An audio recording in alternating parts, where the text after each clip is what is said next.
Buenos días, nuevamente estamos en mesa de debate, en esta ocasión con el tema el agua en disputa entre la privatización y el bien común.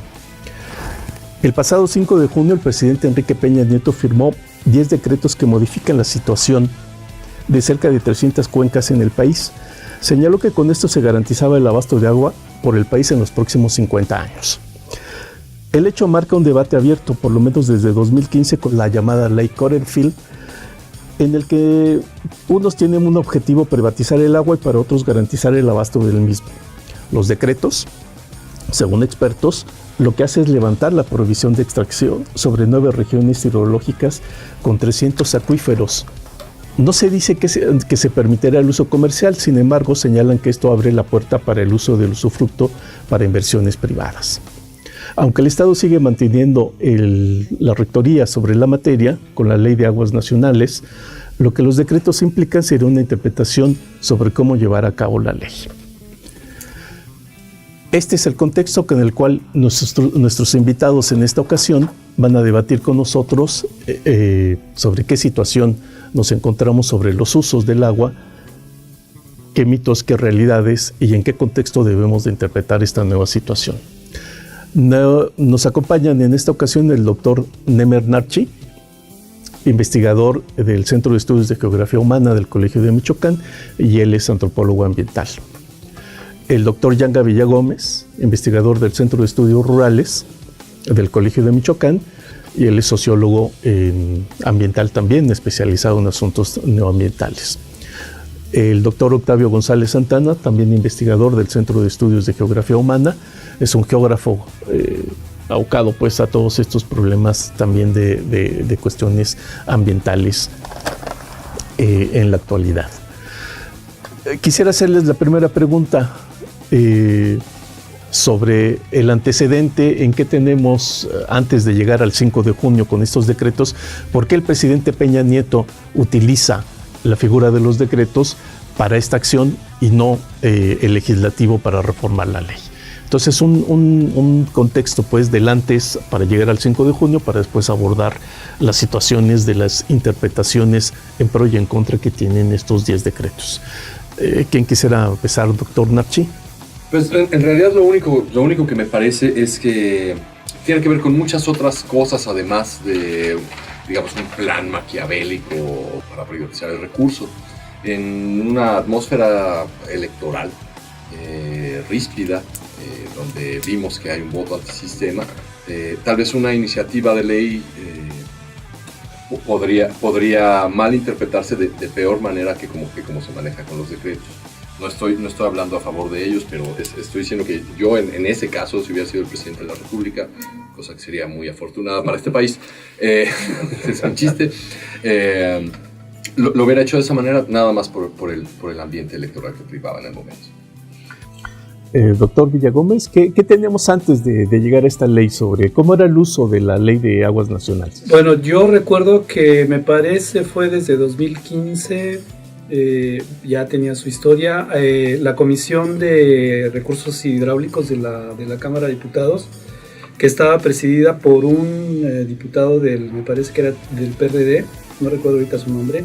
Él fue el que se acercó mucho a las organizaciones civiles. Las organizaciones civiles cabildearon mucho en esta comisión para lograr la formulación de una ley que fuera pues una propuesta, digamos, que tuviera en cuenta las inquietudes ciudadanas, las demandas de las organizaciones civiles, la cantidad importante de asociaciones que se fueron constituyendo en diferentes estados de la República, como Guerrero, como Oaxaca, como Morelos, Veracruz, y cuyas reivindicaciones eran fundamentalmente la no privatización del recurso y no pasar por este esquema que permite que los organismos operadores de agua tuvieran el acceso al recurso, entubándolo de los manantiales, de los recursos de las fuentes naturales de agua de buena calidad para el servicio de la red de agua potable.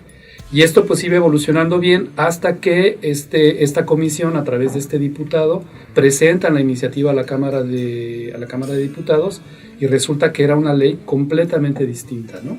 Que fue esta famosísima ley Corenfield, que establecía, bueno, pues toda una serie de, digamos, de marcos reguladores que apuntaban hacia la privatización, y que fue algo que las organizaciones civiles sorprendió mucho, y entonces pues la ley se echó para atrás, ¿no? A través de, bueno, pues toda esta situación del escándalo del uso del helicóptero, y que al final el fulano renunció, y entonces ya la ley se quedó.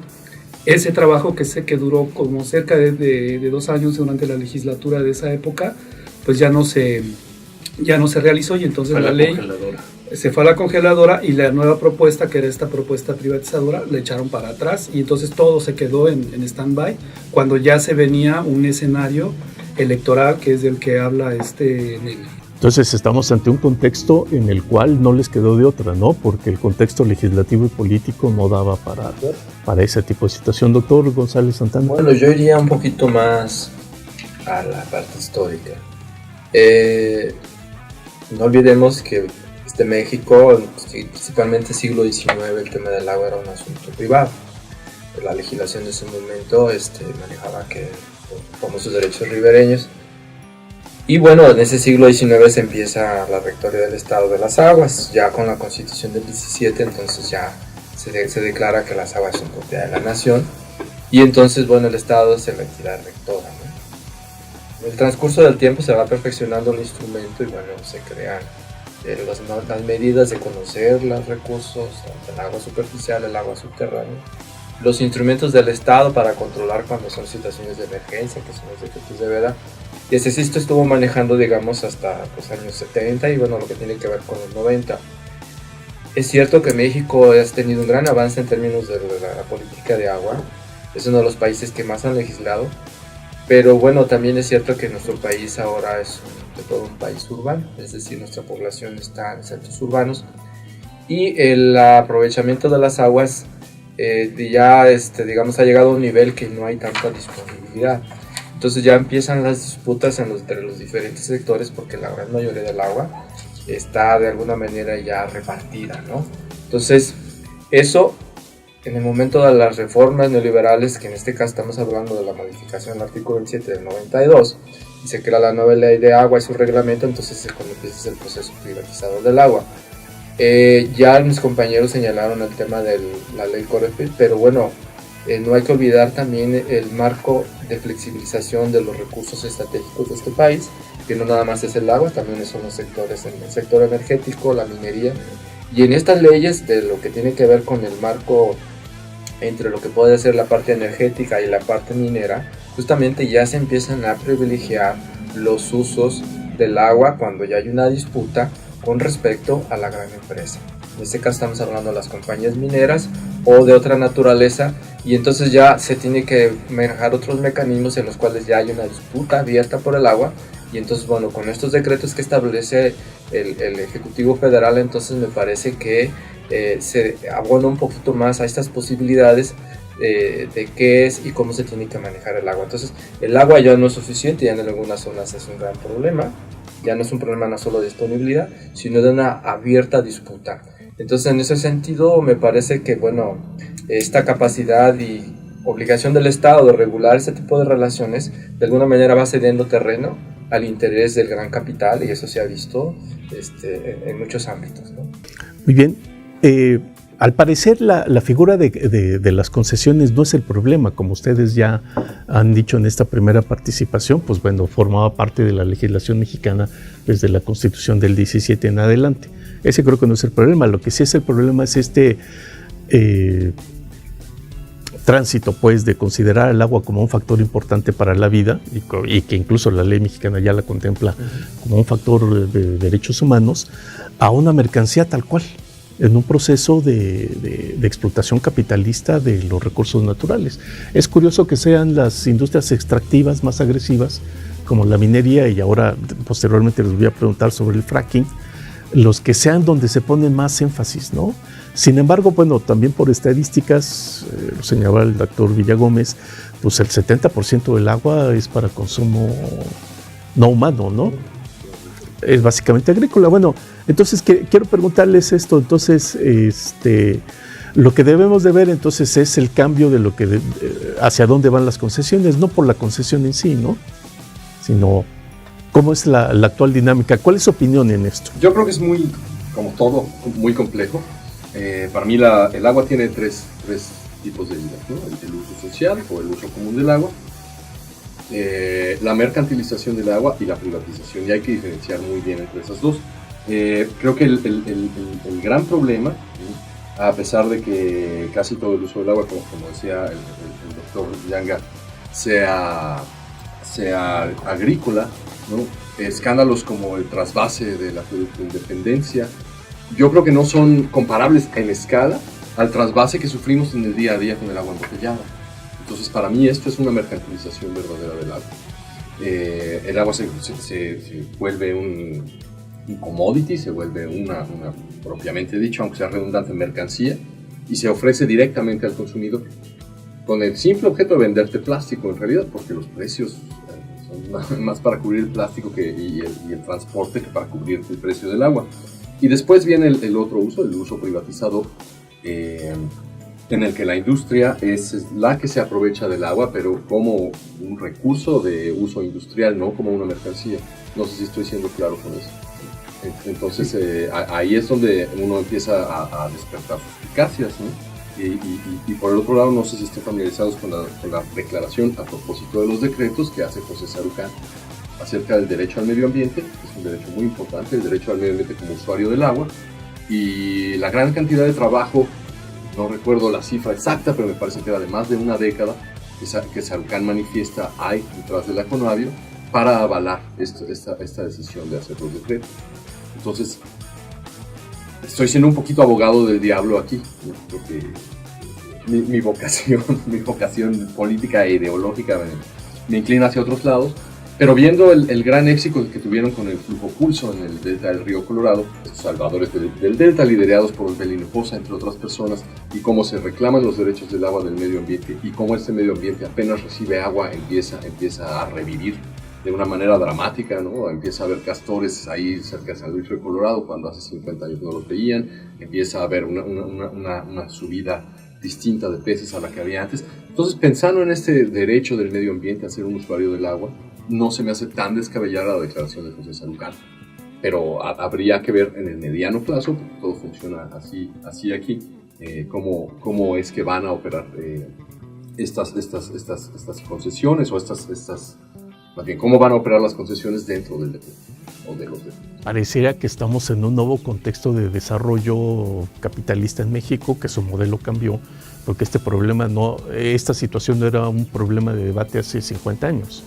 Lo que sucede, pienso yo también, es que con el correr del tiempo, en los últimos, no sé, entre 40 y 50 años ha habido pues procesos que indican que hay más concentración de población en zonas urbanas, que las zonas urbanas se van volcando sobre el espacio productivo agrícola, va cambiando los usos del suelo, crecen las compañías inmobiliarias que están metidas en el negocio de la construcción de casas, incluso de interés social y de fraccionamientos pues de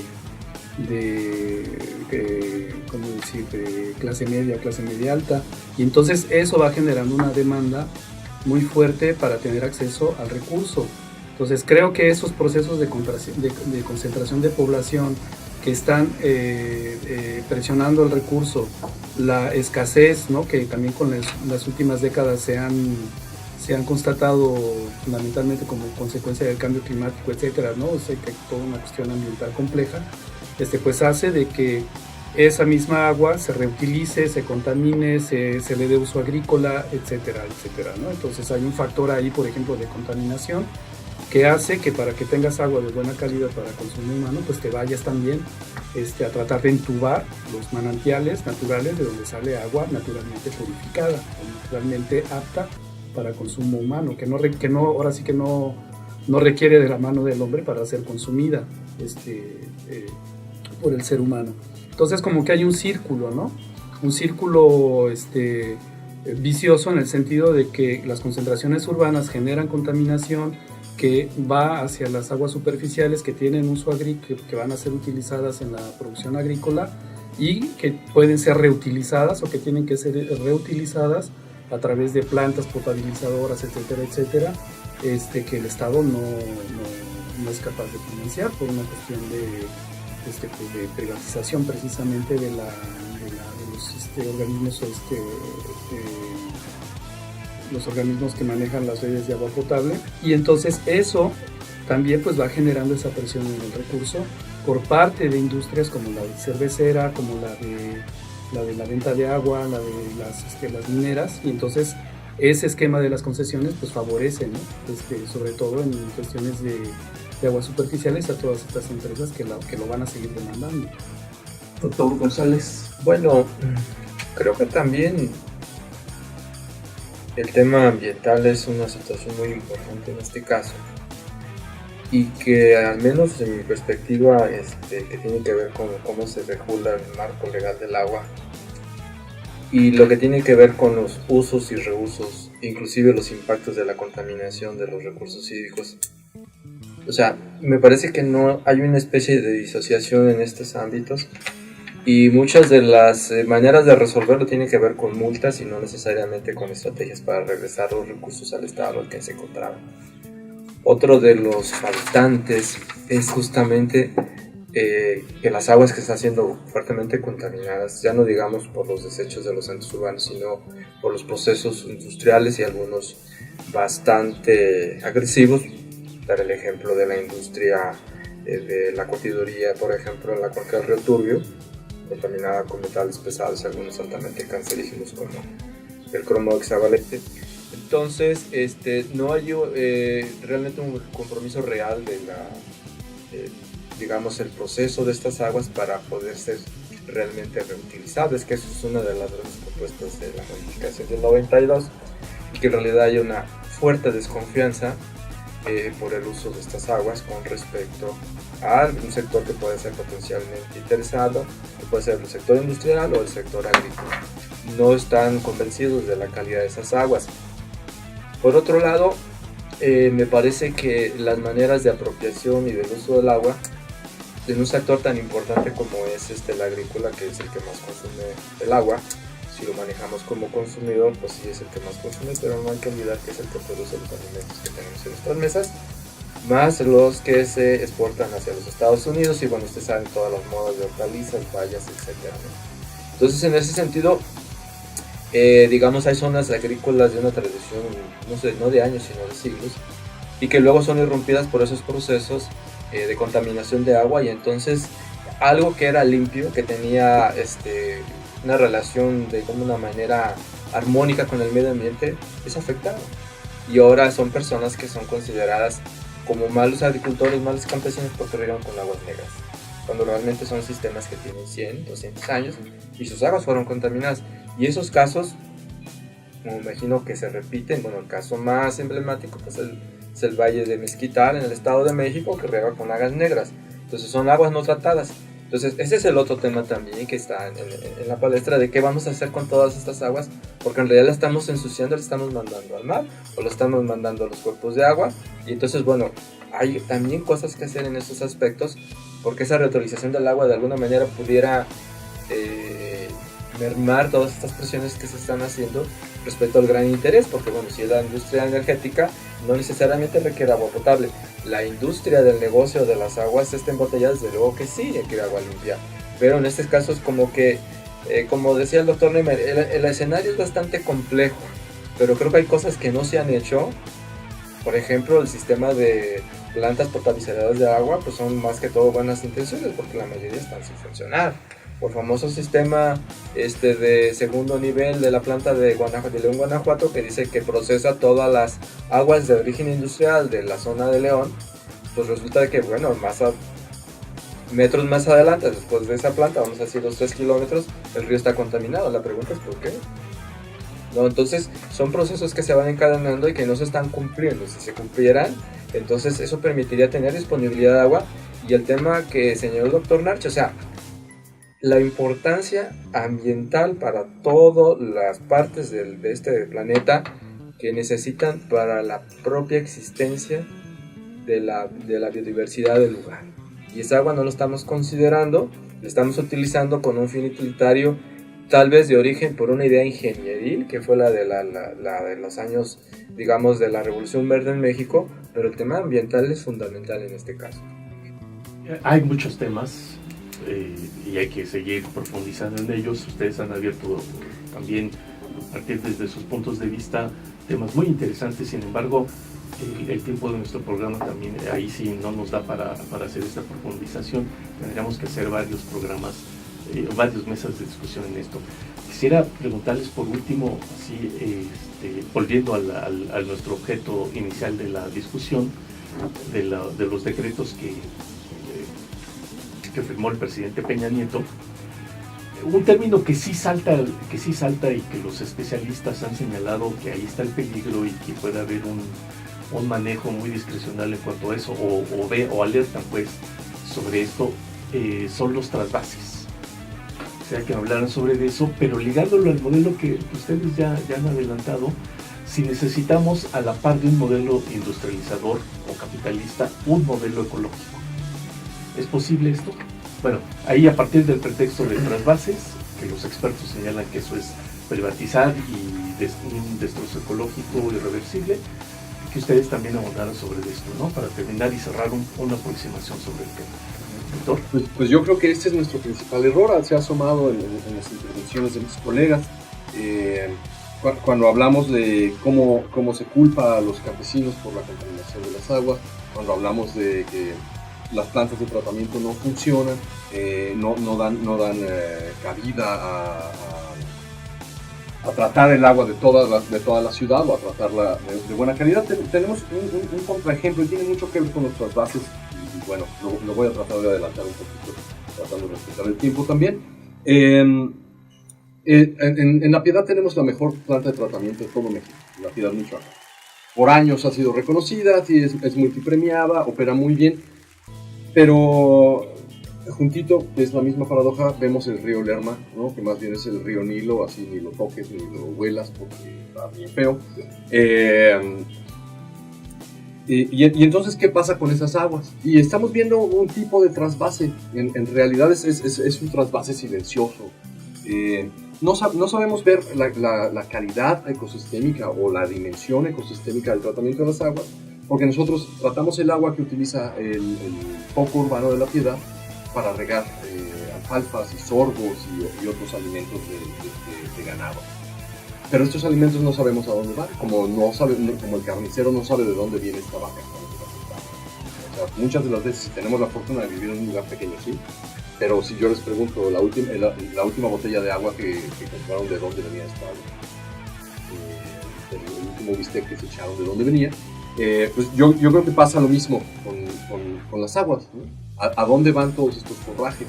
Y entonces creamos estos acres verdes y no regresamos el agua otra vez a los sistemas de filtración natural que tenemos. Un ejemplo que quisiera dejar en la mesa es Xochimilco, ¿no? Ahí estamos extrayendo de todos los manantiales, proveen el 80% del agua de la Ciudad de México, ¿no? Lo que provee el sistema Lerma-Cutzamala es en realidad insignificante, aunque cuesta mucho más. Pero ¿por qué no la tomamos directamente del lago? O sea, hay que esperar a que tenga uso en medio ambiente y luego tomarla nosotros. Y las personas que están alrededor, pues hacer algún tipo de legislación que les ayude a utilizar biodigestores, por ejemplo, ¿no? Y los biodigestores que regresen agua más o menos limpia y se pueda retratar. Y las personas pues, no se verían como en desventaja con otros pobladores de la Ciudad de México porque viven junto a un patrimonio cultural de la humanidad y además tiene una calidad ambiental, si estuviera bien este lugar, mucho más grande. Pero incluso si el agua fuera bien común, lo que pasa ahí mismo en Xochimilco, en la presa de San Lucas, Xochimanca, no es atroz. Alguna vez fui con los voluntarios a limpiarla y no me acuerdo de las cifras exactas, pero sí me acuerdo que sacamos de la presa, que tenía como función ser un vaso regulador para los canales de Xochimilco. Sacamos 3 salas, 1 tonelada de basura, tantos refrigeradores y un motor viejo de Volkswagen, entre miles de pañales usados y otras cosas. Entonces, hacerlo un bien común también es abrirnos a una serie de cuestiones que tienen que ver mucho con la educación, que tienen que ver con la falta de un pensamiento ecosistémico y con una retroalimentación de las personas como usuarios del medio ambiente para con el medio. Pepe Villagómez, ¿los trasvases sí son un peligro? Yo digo que sí porque se da pie a introducir una política de despojo. despojo de comunidades que tienen una relación con el ecosistema, que lo mantienen, que permiten que se reproduzcan, que conservan la biodiversidad, que yo creo que es un valor importante en nuestra sociedad. Y digamos que esta forma de concesionar, de privatizar, de volver el agua a una mercancía y meterla al circuito del mercado como cualquier otra mercancía, pues genera reacciones en las comunidades, que genera conflictos. Y ahí, hasta donde yo llevo más o menos revisada documentación y casos puntuales de organizaciones civiles que tienen sus propias reivindicaciones, pues no ha habido una política que compense esta figura de la concesión a través de la Ley Nacional de Aguas. Y en ese sentido, cuando he leído algunos autores que hablan del tema ambiental y de la política ambiental en México, pues como que leo entre líneas que no hay realmente un apoyo, digamos así, real, fuera de que sea una cuestión formal, conservacionista, etcétera, a una política ambiental que en la realidad tenga un objetivo de equilibrio, ¿no? Hay que recordar que el Estado, bueno, pues el Estado es el que regula, ¿no? El que regula las relaciones entre los diferentes grupos sociales, entre los diferentes sectores sociales, y no puede dejar que uno tenga más predominio que sobre otros. Y en este caso yo creo que los trasvases, el fracking, toda la cuestión de las concesiones a las mineras, a las cerveceras, a la privatización del agua en general, a los organismos operadores, me parece que es inclinar mucho, y yo creo que hasta demasiado, de un solo lado la balanza, que a largo plazo nos va a generar más problemas de los que se pueden resolver. Muy bien. Octavio, ¿sí es posible este equilibrio entre la vida social y la vida productiva, la economía desde el capitalismo? Yo creo que, bueno, yo me iría hasta la parte previa, ¿no? Que es el tema de los trasvases. Los trasvases es algo que ya se empezaba a manejar cuando, me parece, de mi perspectiva, el modelo hidráulico en México llegó a su límite en los años 70, el famoso Plinio. Desde mi perspectiva se conoce poco del tema de los trasvases, no está perfectamente reglamentado, no se sabe de los impactos de la cuenca cedente a la que recibe, entonces es un universo que conocemos muy poco, pero que en la práctica lo estamos realizando. Entonces es algo, me parece, poco cuidado por parte en términos del Estado mismo, de quienes ejercen esos trasvases, porque no tenemos claridad respecto a los impactos, no nada más ambientales, sino económicos, sociales, etc. Y en ese sentido falta mucho que trabajar.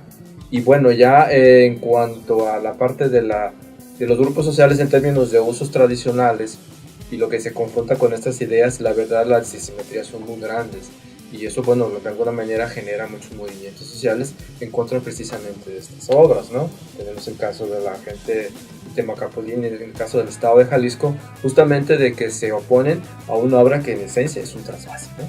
Y en ese sentido hay muchas asimetrías, y de alguna manera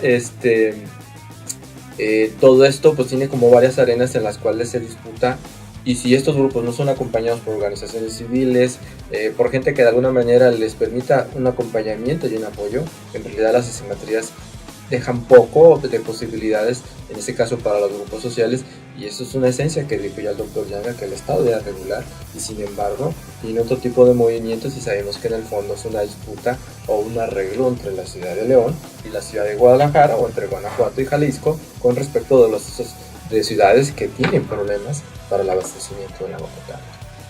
Pues les agradezco a los tres su presencia en este programa, sus opiniones que han sido muy elocuentes y muy aleccionadoras. No queda más que agradecer a todos por su presencia y a ustedes por su visita a este tipo de programas. Muchas gracias y hasta la próxima.